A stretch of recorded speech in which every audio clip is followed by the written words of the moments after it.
Bem, continuando nossa aula passada sobre escalas, a gente vai entrar em escala diária. O mapa de consumo, gente, a gente vai fazer posteriormente. Eu vou gravar uma aula só para a gente conseguir fazer o mapa de consumo e também fazer a escala mensal, tá? Porque é uma aula como se a gente usasse o Excel, tá? Tem que fazer várias colunas e aí fica melhor desenhando para vocês, tá bom? Enquanto isso, a gente vai falar da escala diária. É também denominada de escala de atividades e escala de serviço. O objetivo é dividir as atividades de enfermagem diariamente, de maneira equitativa entre os elementos da equipe de enfermagem, a fim de garantir que a assistência de enfermagem seja prestada e de evitar sobrecarga para alguns funcionários e ociosidade para outros. Essa distribuição de tarefas pode ser feita com base no método de prestação de cuidados utilizados na unidade. Então, aqui na escala diária é o que a gente vai fazer.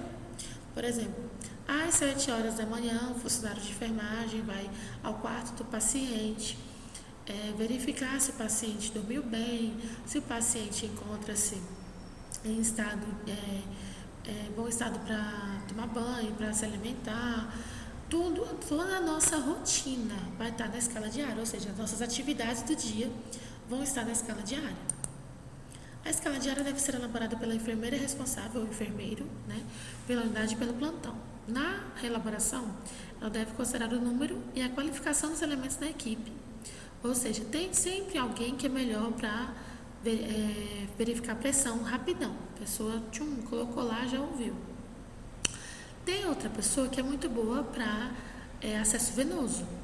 Rapidinho ela vai lá e acha a veia. Então, tem que ter sempre uma pessoa que tenha respaldo melhor para ajudar toda a equipe, para toda a equipe ter as qualidades necessárias para o plantão ser eficaz. Também vai ser considerada a área física, o volume e a complexidade dos cuidados a cada paciente e o tipo de atividade a ser desenvolvida. Os membros da equipe de enfermagem devem discutir o rodízio das diferentes atividades, considerando as características da clientela, dos elementos da equipe e da necessidade da unidade. O planejamento das atividades diárias poderá ser feito por um período de tempo maior do que um dia, como, por exemplo, uma semana ou até mesmo um mês. Nesse caso, é necessário que a escala seja revista e avaliada diariamente, a fim de ser verificada a necessidade de possível alteração. Então, a gente vai verificar isso sempre, diariamente e mensalmente, para verificar se tem que aumentar ou diminuir algum tipo de atividade de enfermagem para determinados pacientes. Aí a gente entra na nossa escala de férias, a mais querida. É também denominada de escala anual, porque a gente tira férias a cada 12 meses. Ah, professora, a pessoa não pode tirar 15 dias depois de 15 dias? Depende de cada instituição, tá? Tem instituição que só aceita que você tire as 30 dias de uma vez. E as férias devem ser distribuídas racionalmente para o bom andamento do serviço e satisfação do pessoal. A legislação trabalhista é quem determinará e as instituições poderão adaptar as mudanças de acordo com suas necessidades. Após cada período de 12 meses de vigência de trabalho, o funcionário tem direito de férias na seguinte proporção: 30 dias corridos se não houver faltado o serviço mais de 5 vezes. 24 dias corridos quando houver tido de 6 a 14 faltas. 18 dias corridos quando houver tido de 15 a 23 faltas. 12 dias corridos quando houver tido de 24 a 32 faltas. Uai, professora, então se eu faltar 14 vezes no ano, eu só vou ter 24 dias de férias, eu não vou ter 30? Exatamente. Ah, e o atestado? Atestado não é falta. Nesse caso, o atestado abonou a sua falta, certo? 12 dias corridos quando houver tido de 24 a 32 faltas. A concessão das férias será participada ao funcionário com antecedência de no mínimo 30 dias. A época da concessão das férias será a que melhor atenda aos interesses do empregador. É facultado ao empregado converter um terço do período de férias a que tiver direito em abono pecuniário, ou seja, o funcionário poderá trabalhar um terço do período de férias recebendo por esse período, assim como qualquer outro emprego que seja de carteira assinada. Ou não, Tem trabalhos também que não são assim e acontece dessa forma. As férias serão concedidas por ato do empregador em um só período, nos 12 meses subsequentes à data que o funcionário tiver adquirido direito.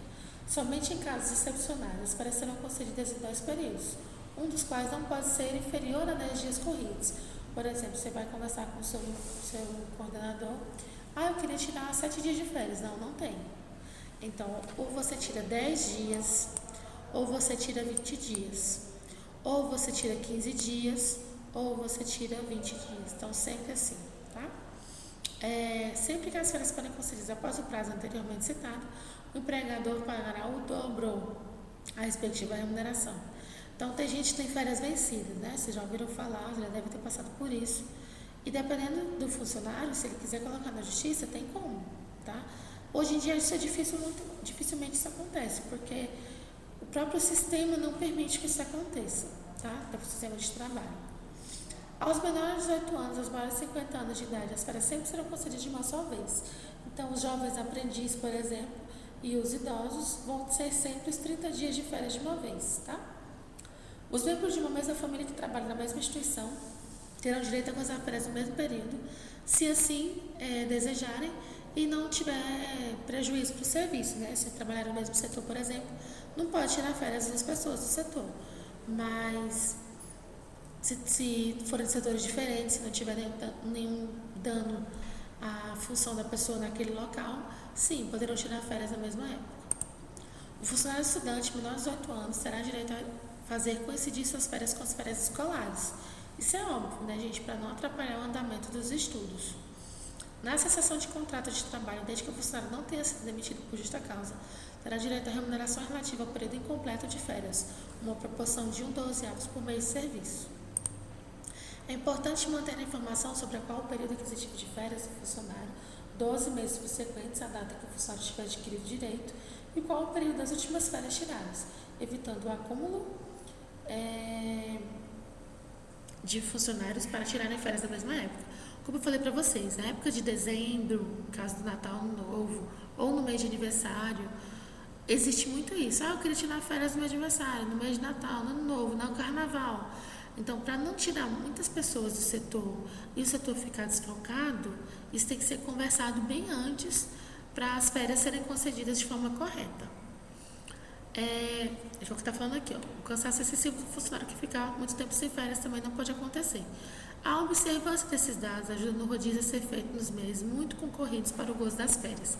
É importante também, além de conhecer a dinâmica da unidade, conhecer a dinâmica da instituição, como, por exemplo, quais são os meses de maior atividade na instituição.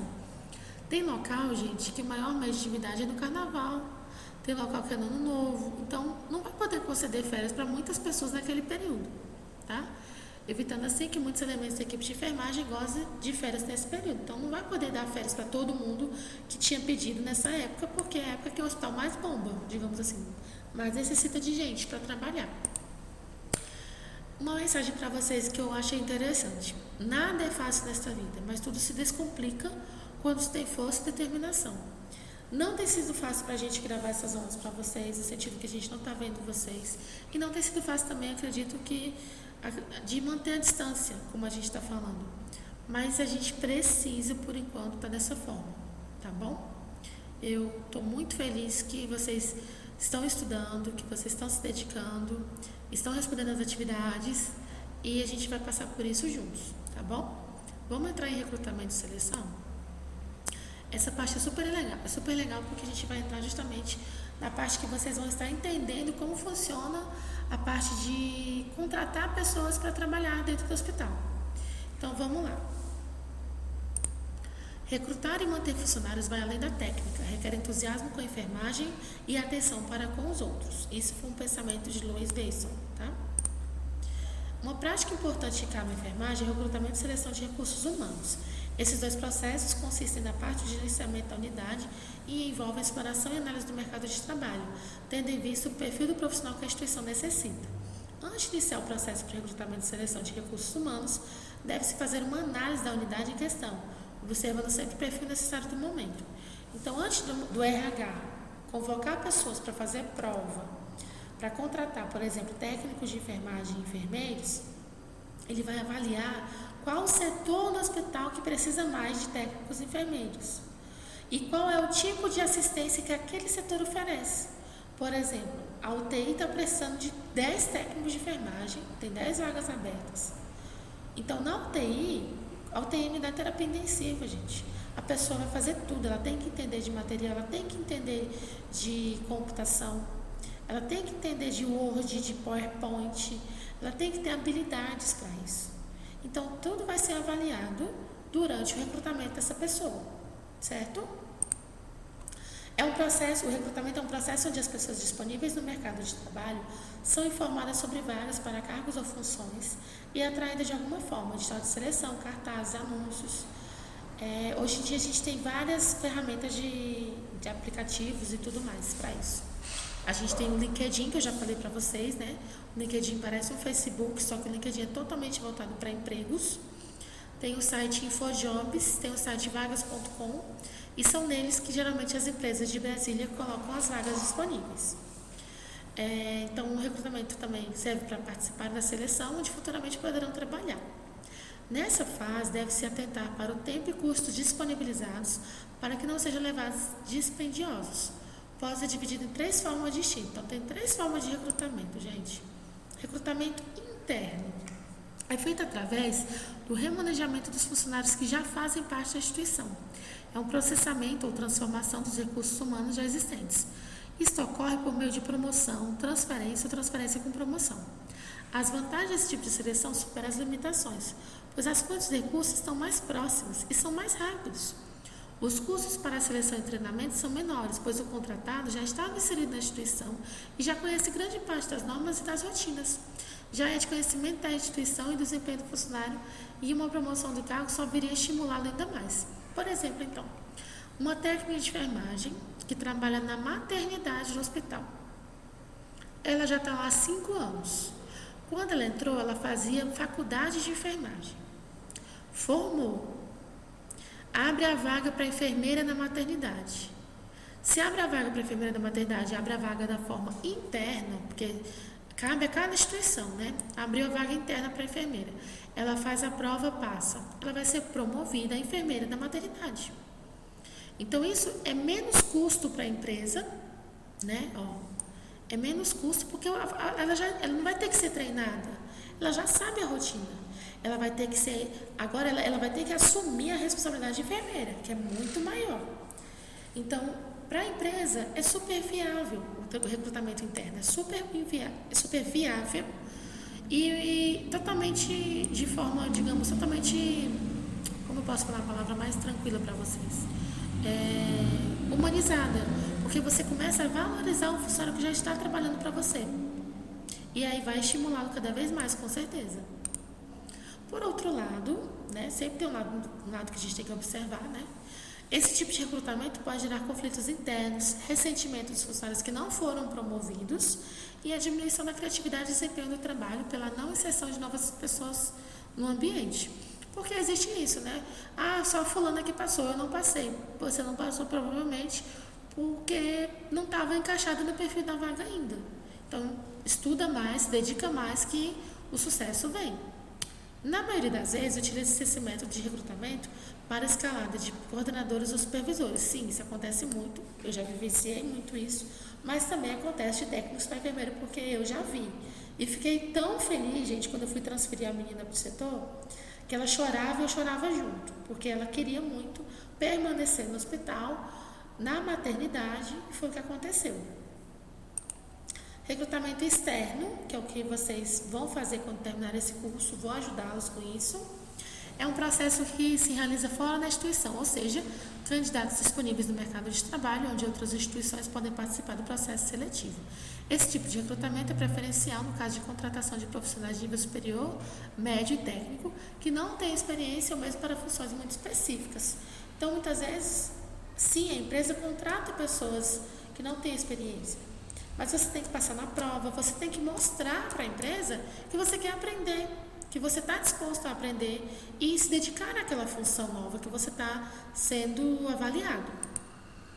Alguns artifícios podem ser utilizados para se realizar um recrutamento externo, tais como jornais, revistas, rádio, internet, agências de emprego como o Cine. O Cine é um tipo de agência de emprego. Recomendações de outros funcionários. No meu caso, eu já recomendei muitos alunos que eram maravilhosos em sala de aula. Eu fiz questão de, quando eles formaram, eu os ajudei, eu coloquei meu nome no currículo deles.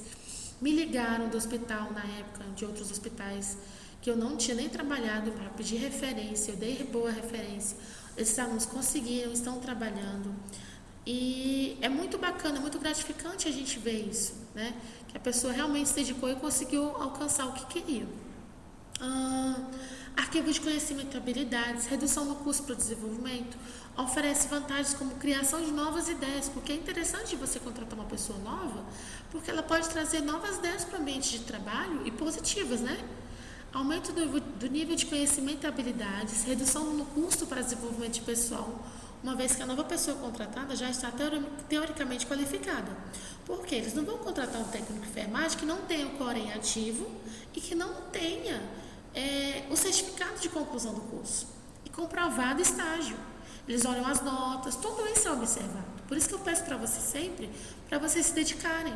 Vocês estão na última etapa do curso, está muito pertinho do estágio, está muito pertinho da formação. E isso tudo é observado, gente. Oferece como desvantagem esse tipo de processo que é recrutamento externo, o custo do processo, uma margem do erro da contratação, porque a gente até faz o recrutamento, a pessoa falou mundos e fundos, mas nem sempre a gente escolhe o profissional certo, porque às vezes a pessoa nos enganou naquele momento, né?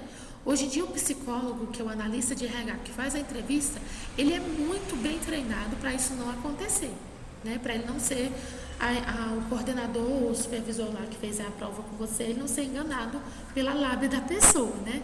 Ela é muito bem treinada, essa pessoa, para fazer o recrutamento da forma melhor possível. Também o maior tempo de adaptação do novo contratado e dificuldade de adequação às novas rotinas. Existe isso.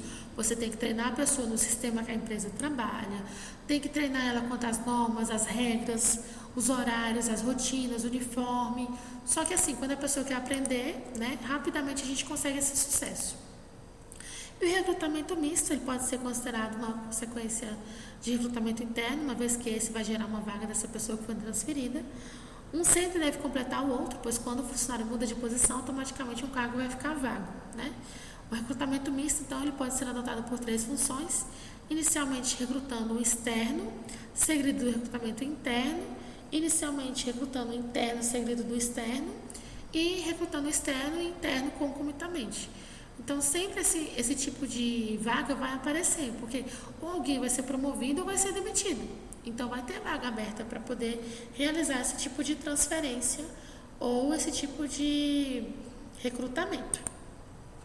E a seleção? A seleção tem como objetivo escolher aqueles candidatos atraídos pelo recrutamento, aqueles que correspondem ao perfil do cargo desejado pela instituição, visando manter ou aumentar a eficiência e desempenho do pessoal. Em ambos os casos, o recrutamento e seleção são feitos uma análise de aspectos profissionais e pessoais dos candidatos, tendo em vista a adequação ao cargo. Portanto, a seleção é bem feita. Quando a seleção é bem feita, vai resultar em uma alta produtividade, retorno do investimento despendido, ajudando a empresa a cumprir seus planos e objetivos. Então, quando se faz uma boa seleção de profissionais, né?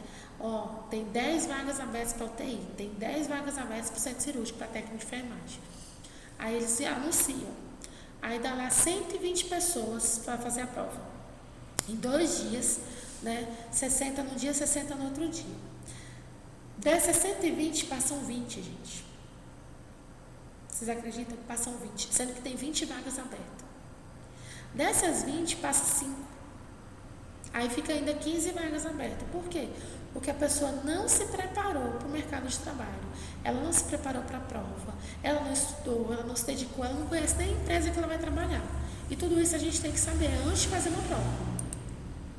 No geral, o processo de seleção busca chegar a uma conclusão de análise de conhecimentos, habilidades, atitudes, personalidade e outros fatores que estarão ligados à adaptação na organização.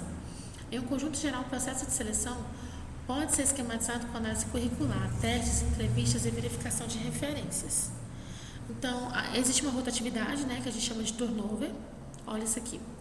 Eu posso democraticamente discordar do pensamento dominante? Não, mas eu posso dominantemente discordar do pensamento democrático. Então, manda para fora da rua. Quando a gente não se adapta, acontece muito isso. Eu não estou me adaptando e tal, então vamos procurar outro emprego para se adaptar. Não me adaptei também desse outro emprego, então vamos parar e pensar que o problema pode estar na gente. Porque nós, seres humanos, somos adaptáveis. A enfermagem é uma das profissões mais adaptáveis. Por quê? Eu nunca apliquei uma medicação, mas você vai aplicar agora, você vai aprender agora. Está disposto a aprender? Tudo vem do interesse. Você tem interesse em aprender, você tem interesse em realmente crescer, em passar na entrevista, em ter boas referências. Tem que ter esse interesse, né? Então, o recrutamento, esse gráfico aqui nos ajuda bastante. É o organograma. O recrutamento, então, ele é interno, externo e misto. Quando ele é interno, o anúncio da vaga dentro da empresa e a divulgação acontece dentro da empresa. Quando ele é externo, tem recomendação de pessoas, ou seja, uma pessoa te recomendou porque você se identificou com aquela vaga, porque você é um bom profissional, porque você tem boas notas, né? Tudo isso conta. Também através de agências de emprego como o Cine. Escolas técnicas também, por exemplo, ligam muito aqui na escola para saber se tal aluno era bom aluno. Ligam muito, gente. Então, assim, tudo isso conta, né? Por isso que onde a gente passar tem que deixar uma marca positiva. Também o recrutamento externo pode acontecer por universidades, faculdades, associações de classe, próprio sindicato, mensagens em rádio, TV, banco de dados, intercâmbio, outplacement, isso aqui deve ser, até eu me perdi aqui agora, mas eu acredito que isso aqui seja, o out é fora, né? Então, fora e dentro da empresa. E também através da internet. E o recrutamento misto, que ele usa recrutamento interno e externo ao mesmo tempo, certo? Então, era isso sobre hoje, recrutamento e seleção e a administração do recurso da escala, né, que a gente tinha falado na aula, sobre tudo isso. Eu acredito muito que a gente tem dado certo todo esse tempo, porque a dedicação tem vindo, senão a gente não tinha conseguido, tá? Na aula que vem, a gente vai trabalhar a parte do mapa de consumo e das escalas, tá bom? Boa noite, fiquem bem, fiquem fortes, sejam confiantes, tentem realmente se dedicar, porque nesse momento atual, é a dedicação de vocês que vai contar muito para o aprendizado, tá? A gente faz nossa parte daqui e vocês fazem a parte de vocês daí, tá bom? Saudades, boa noite, fiquem bem.